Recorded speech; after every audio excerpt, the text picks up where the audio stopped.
The concept of the right to bear arms was historically linked to the responsibility to participate in common defense in an organized fashion, to the extent that failure to do so routinely lost people the right to bear arms or to vote and such like.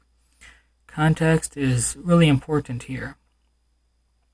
Second Amendment rights have never, at any point in American history, been unrestricted nor unregulated. Also worth noting that they've never been consistent across the entire country. Variations in approach, such as, for example, California restricting things more tightly than, say, Texas, has historically also been the norm.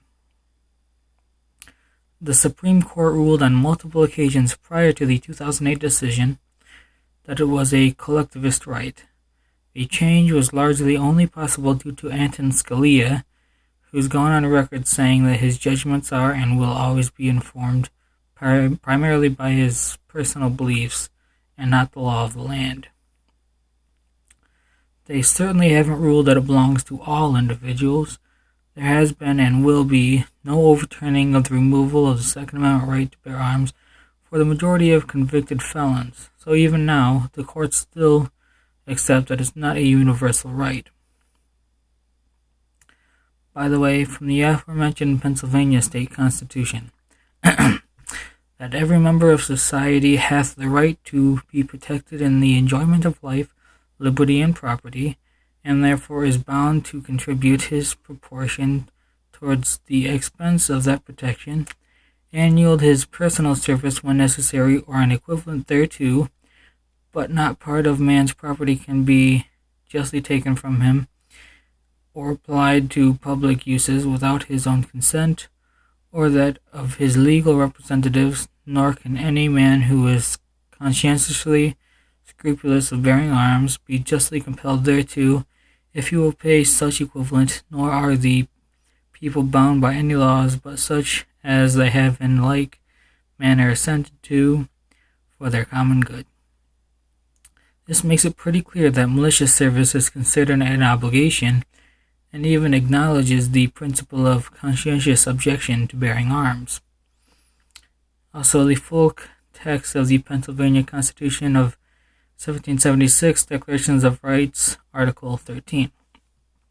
That the people have the right to bear arms for the defense of themselves and the state, and as standing armies in the time of peace are dangerous to liberty, they ought not to be kept up, and that the military should be kept under strict subordination to and governed by the civil power. Again, making it pretty clear that militia groups were a defense substitute enabling for defensive response in the absence of a standing army, given that a standing army was considered inherently oppressive and had been one of the grievances expressly mentioned in the Declaration of Independence.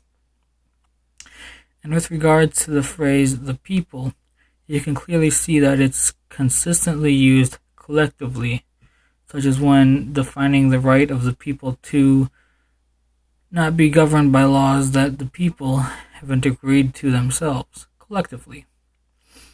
The notion that the people means everyone as an individual is very much so a modern notion, entirely inconsistent with the historical usage at the time of the writing of documents like the Constitution, Second Amendment, Pennsylvania State Constitution, or Pennsylvania Declaration of Rights.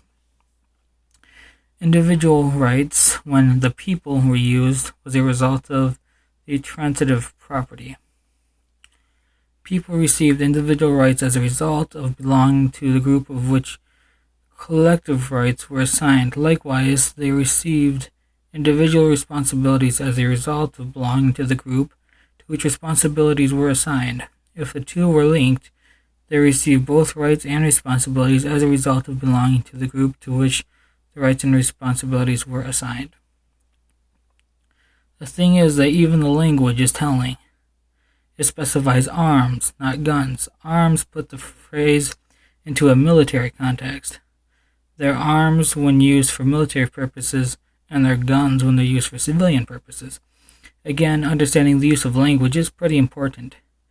Another example here is that you find that, for an example, the right to bear arms and have militias handled entirely separately from the right to hunt. Sorry, slightly dyslexic here.